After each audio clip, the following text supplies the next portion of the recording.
Keeping contact info updated is key, so here's how you edit your contacts.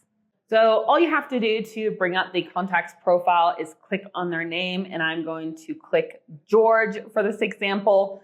Now I am looking at George's contact record within our HubSpot account. On the left-hand side of the screen, you'll find the most relevant information for this client. And if you do want to make any edits to the information, there are two ways you can do this. You can either double click on the text with the information you want to edit, or simply click the pencil next to it to change these details. Always make sure you click the save button at the bottom of the screen when you're done, otherwise these changes will not be saved. That's all for today's video, guys. You have taken the first step to becoming a HubSpot Pro, but this is just the start of your journey.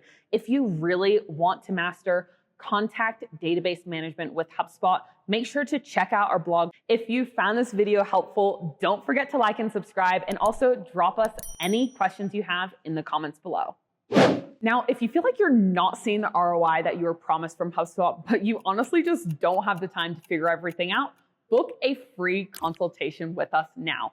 What we'll do, we're going to review your current setup and then share with you exactly how we've helped other companies like yours to audit, clean up, and then optimize HubSpot.